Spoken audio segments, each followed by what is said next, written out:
Greetings, dear ones. I'm Kryon of Magnetic Service.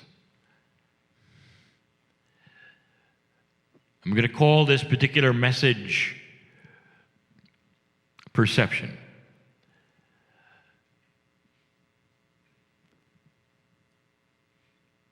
The human being believes that which the human being wishes to believe. And the interesting part of it is that your history is simply filled with spiritual belief. This is the first channeling, the first message in McCloud on the first day of a 4-day channeling retreat. Messages that I brought before in the channeling retreat in another place spoke of some of these things, but I want you to hear it. I want you to follow the logic and the illogic of some of the things that I present, which bear very, very strongly on where you sit, and perhaps what has called you even to this place. I said in a channeling called The Puzzle that the interesting thing about humanity in general is that there is an intuitive, innate belief that there is a creator. And that it has been noticed even by those who would poll human beings and talk to them, that 85% of the planet belongs to those kinds of belief systems that would then put them in an afterlife. And so basically you could say statistically that humanity believes that the soul goes somewhere. And that means that overwhelmingly you believe in a God, a creator, a spirit, something which puts you here. But there's only so much you will believe, only so far that you will take it. Some will give credibility to it and say hello. Some will worship. Some will worship occasionally, some weekly, some every hour or so. But there still is the acknowledgement that you're not alone. Now, knowing that Creator is the question, is it not? We've given so many channels about who it is, or how it is, or where it is. And none of them actually are correct that humans believe, because the humans think only to a certain level. And that level is sustained in what we would call 4 dimensions, but is starting to expand. And that expansion then is what I want to talk about. And in order to do that, I have to then bring you once again to a place where I want you to know what has gone on here. And we can say whatever words we wish that are acceptable. And here's what I mean. Humanity believes in that creation story where an angelic form came to this planet. And in that metaphor of the Adam and Eve story, human beings, which had nothing before and no consciousness of belief or creation, were given that concept. And in order to do that, they were touched in a way where they became part of the Creator. God inside. They were given then free choice to find that and the knowledge between dark and light. And it was new, totally new. And even in your scriptures, it talks about the humans without anything suddenly having all of this knowledge. This is the creation story. We've told you so many times that the metaphor is accurate. The Garden of Eden is the metaphor of earth. Eve is the metaphor of all women, Adam of all men. And indeed, an angelic source was responsible. And this is where it gets good. Because now you get to define what an angel is. And as long as you perceive that an angel is directly from God and outside of the purview of anything you can imagine, you're safe to say the word angel. But then if you start looking at it in a different way, and you start asking certain questions, is it possible to have an ascended master? And you will say, well, yes, the prophet that I worship or whatever is on the other side and is guiding me, and that is an ascended master. And then you said, how ascended? What if that ascension looks like an angel? Is it possible that ascension itself is something where humans go to the other side and turn into angels? And some will say, well, now you've gone too far.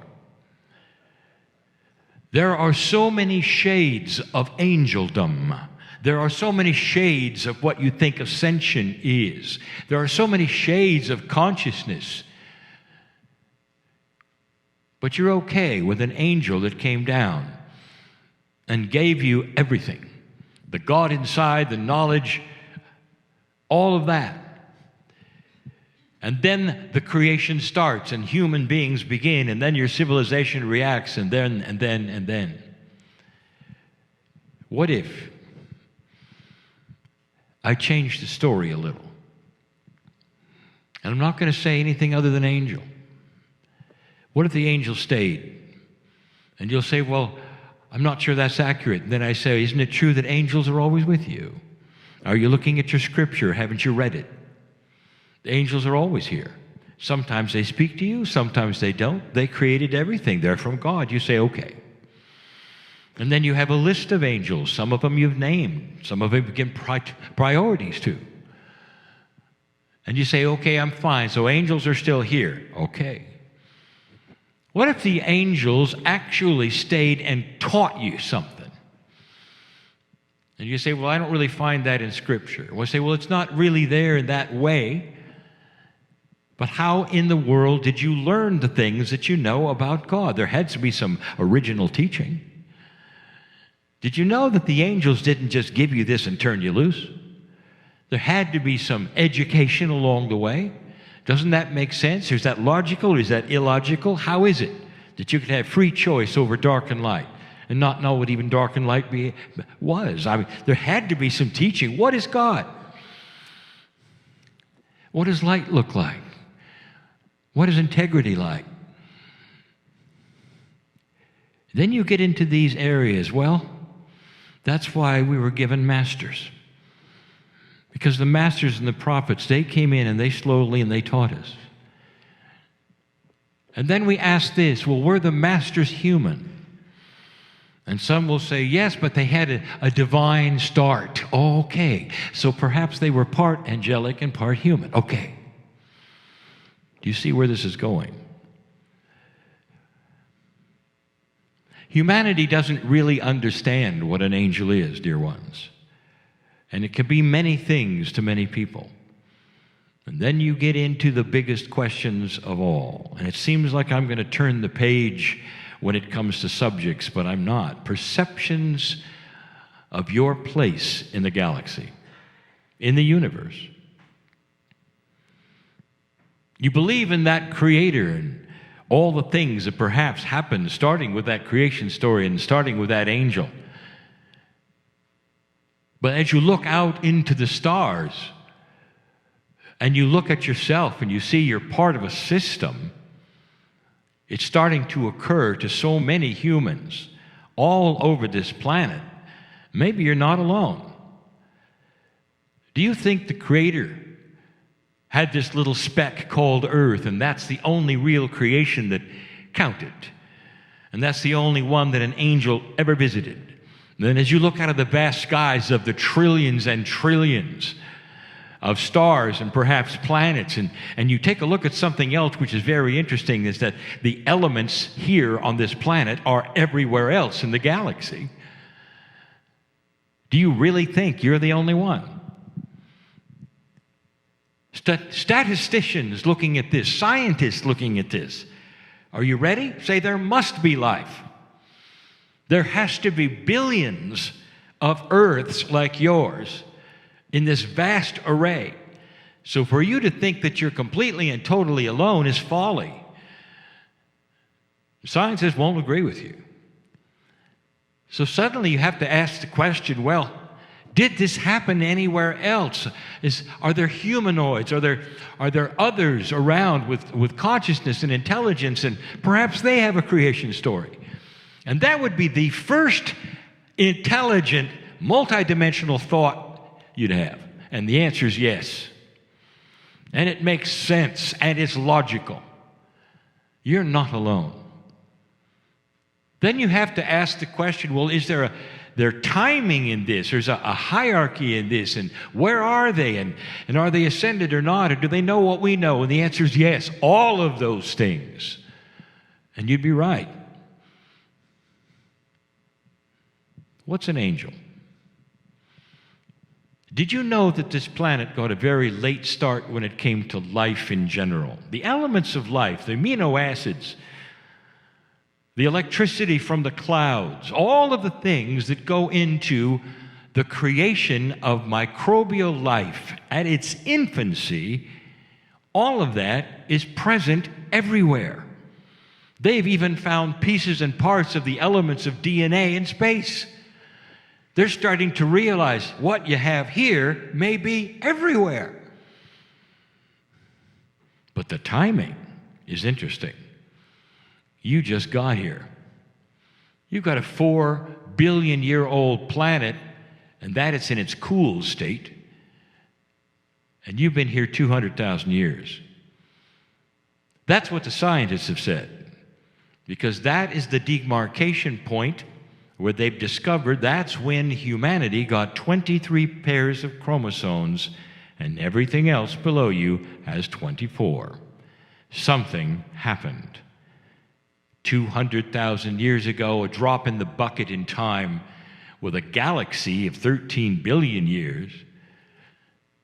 What is the possibility that there was life before you, looking just like you, with an Adam and Eve story, with angels, with all of those things? What do you think are the statistical probabilities? Don't ask your priest, ask a scientist. And they'll say, it had to be. The odds are overwhelmingly against the universe simply doing nothing and waiting for you. Millions of years before an angel came down on this planet, there was life. There was life with the puzzles. There was a creator. There was the love of God. All of these things way before you. And yet, even as I say this, there will people who want to turn off this channel and say, I don't believe that. We've given that a name too. Too smart to look. You know what you know, therefore there is nothing else to know. And that still is the attitude.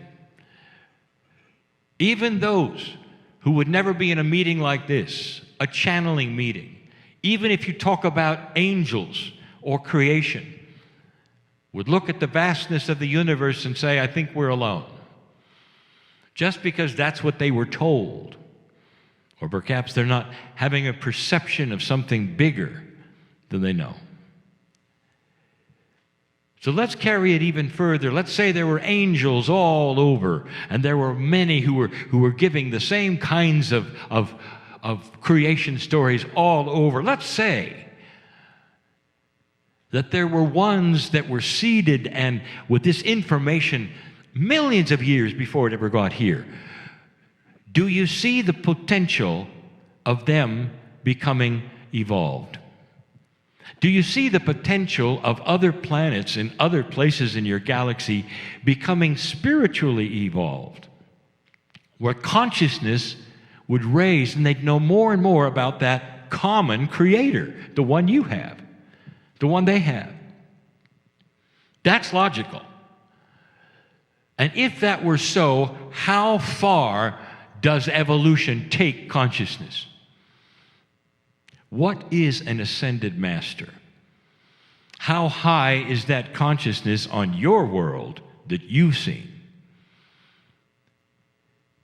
When you saw or heard or knew about the prophet Elijah,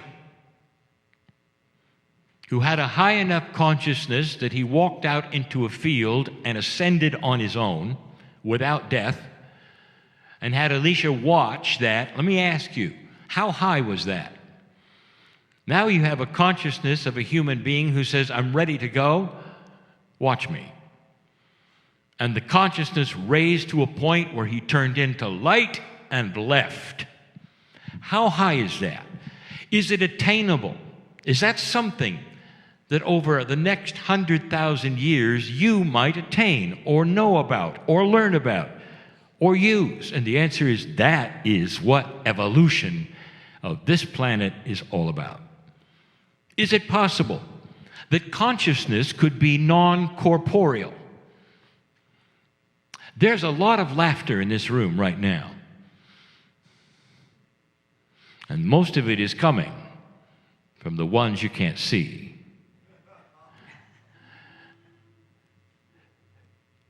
A non-corporeal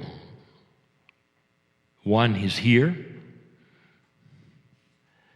In this lifetime, you thought it would be corporeal, and she's not. You just consider that you're going to reincarnate like you look now. Some don't. Some come back and help the planet without a body. But the consciousness is here. Aurelia Louise Jones is here. And she is the one who introduced you to, have to be careful, the angels in the mountain. Now, if you say there are angels in the mountain, you're going to get attention. If you say that there are space creatures in the mountain, you're not. Do you see the difference? What if they're one and the same? Is it possible that consciousness became so high in certain places of the galaxy that it didn't require a body? Have you heard about entanglement? That's just one tiny, teeny piece of an idea of quantum physics. And now you get into ideas that are not that which is linear, where you don't travel from A to B. Instead, you have a consciousness that is both A and B. That's entanglement. Is it possible that you could have a consciousness in two places at once? I said this before. You already see this with identical twins and their DNA. Why do you doubt it? One knows what the other's doing or what happens on the other side of the planet. That ought to tell you a little bit about what's possible. What if there were tremendous evolution that you don't know about, that took millions of years before that 200,000 year marker that started you? What if there was a plan? What if there was enough love of the Creator that looked down upon this planet and says they're ready, and said to the angels, it's time to come down and seed them and give them the beauty of the divine and sacred DNA that will include that which is from the Creator, and give them the 23 chromosomes instead of the 24 that everything else has on the planet. And that they would see that eventually, and they would pass a marker eventually, where they would start to ask the questions of why our DNA is different and what happened 200,000 years ago. And some would link it into the science, and some would link it into that which is spiritual, because the timeline is the same 200,000 years ago. What if those angels had another name? What if they were from the stars? What if they simply looked like angels, because that's the only thing that you can even conceive of that's that high? We've told you this before, that one level of vibration cannot look up into another. They don't understand it. They don't even know what they're seeing. But if you're a high vibration, you can look down. We even told you very recently in this very area That when Moses saw the burning bush, he saw an angel filled with light. But at that point in time, in that culture, and that intelligence, and that intellect, light was only possible with flame. Therefore, Moses saw something on fire. That was his consciousness. But he saw a beautiful angel. An angel that had light pouring out of it that gave him messages and told him to take off his shoes and that he was on sacred ground. And then we beg the question, what form of an angel was it and where was it from? Could it have been that he was getting instructions from a high entity that was already present on this planet? These are the questions we start to ask that people don't want to talk about because of what they were told or what they believe. 200,000 years ago, you were seated from the stars. What looks like angelic energy was definitely angelic energy pouring out of the evolved ones from the seven sisters called the Pleiadians, who had more than 2 million years to evolve into non-corporeal consciousness. All of them you would classify as ascended masters, and they had a plan, and they had a job to do. And it was to take the next planet in line that was ready and give them the knowledge of light and dark and appear as angels to all of them. From the creative source, the same one, the same love. Only with that which was ascended came that also which was love.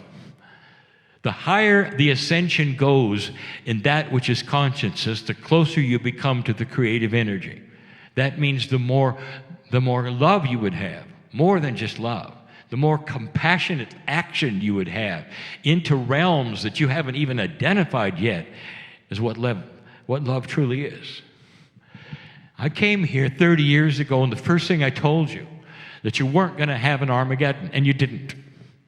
I've told you so many things that are now in your face. And one of them is that you're going to see an evolvement, and you are seeing an evolvement that starts to shed light on this planet, just like what happened with them. Dear ones, I will say it again. The history of this planet shows it over and over. Ask indigenous, where did they come from? Don't look at scripture. Ask indigenous, thousands of years before scripture. Thousands, where did you come from? What's your tradition? And they will point to the sky and say, we came from the stars, because they know. And not just that which was the one constellation. You have been seated by several, but they all know each other. They're all one in the love of God. You might even call them cousins. They know one another. And the job was to come down and give you these things. And they did. And their job was to stay here and work with you if you ask for it. Lemuria is real. We told you all about this. We told you where it was and what happened, how isolated it was in the Pacific Ocean, how it raised and then went down again. We told you the ABCs of all of those things. And then we told you why. And when Lemuria was finished, those who some call angels and some call Pleiadians were still in non-corporeal form, and they weren't going home. They stayed. Time to them is not what it is to you. There's agelessness in non-corporeal consciousness. If any of them were to come and place themselves right here, right now, and show themselves, you'd be on your nose, because you would feel the sacredness of it, and you'd recognize them as so many biblical those did, and said, there's an angel in the room. And they would probably say, don't be afraid. That's how ascended they are. That's what they can do. And that is more love than you can take. And I want to tell you something. They have an alliance with the Creator to do what they've done. They're not outside of the puzzle. They are the puzzle. And when Lemuria was complete, we told you that there were other mountains doing other things and other nodes and nulls on the planet, and they distributed themselves around the planet and waited. And you might say, what are they waiting for? What did they do? These mountains that they were in, waiting, were so precious and so sacred that even today, as far back as you look, every single one of them was known as sacred. The one that you can see from McCloud, called Shasta, has a history of over 11,000 years of sacredness by the indigenous. They wouldn't even climb it. They wouldn't go near it because they could feel there was something there. They were seeing the same things that some of you have seen at night with lights on the mountain where there should be none. There was something there. 11,000 years ago. These Pleiadians, these angelic beings, if you want to, whatever you want to call them, depending upon how you classify an angel, have always been here, waiting. What they were waiting to see is where human consciousness would go with free will. And what they saw so far was that the lowest consciousness stayed that way. In fact, there was even de-evolution with some of the civilizations on this planet. You had a time limit. Did you know that? To discover what you were going to discover, and so did they.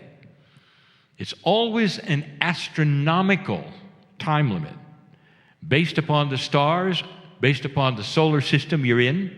Yours was called the precession of the equinoxes, and it had 2 cycles of 26,000 years. That's how long you had. And all of that would end at the precession of the equinoxes or close to it. And that was your prophecy. Figure it out. 2012 was the end, and most of your prophecy didn't even have you existing past the year 2000. If you take a look at those who had prophecy of what would happen, you would have an Armageddon, you'd have a third world war, you were on your way to it, all of these things. You know I'm right. And the time was almost up, and it corresponded to that precession of the equinoxes, which, oddly enough, was the prediction of the ancients. They looked at the stars. They knew it. The Mayan calendar, that's what it was based about. The last 5,000 years of civilization, and it would end in 2012. And instead, something happened, and that is why you sit here today. And what happened was that you turned the corner, and evolution of consciousness started to change, and the Soviet Union fell over, and so many things fell over, and light began to happen on the planet, and that is so disturbing to so many. They see the darkness that is now starting to be revealed by so much light, and they don't understand. Not understanding, it was there all along. People are starting to change their ideas. Scientists are starting to look for life in other places that they never looked before, in the stars. They're starting to examine the things they never examined before. And those who wait in those mountains called the nodes of this planet, those Pleiadians, those Orions, those Arcturians, those Hathor, those Orion, they're waiting for something. And it happened. You went through the shift, dear ones. They call them time capsules because it's the right time to come out. And that is why you're here. Because it's time for them to show themselves first very, very slowly in awareness that they're there. And now, where do you sit and why do you sit here? And why do you care? Because there are those all over this planet starting to realize they're not alone. And as they come forward, the first thing they're going to show you is incredible love because they know your name. They are your star parents, and they know who you are right here, right now. There's applause in this room. You may doubt all of this. You may think it's crazy. But if you want to open the door to this possibility, you're going to find it's extremely logical. That all along, the reason you've had 23 chromosomes instead of 24 is because you were visited by a beautiful ascended race, several of them, from the stars. That's who's in the mountain. If you can see the mountain, you're in the shadow of the mountain. They know you're here. We told the last group, it's no accident, even if you made up your mind the day before yesterday. They knew we were coming. And so in these next 3 days and what follows, I'm going to say this to you, make it worth it. Step out of the box that you came in where you think, well, I'm only going to go so far. I'm just going to listen to and have a good time. I'm going to write everything down.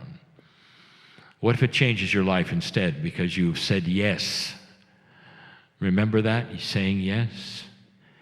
The yes is opening the door to the possibility of a perception that is beyond that which you were ever told, old soul. And so it begins. And so it is.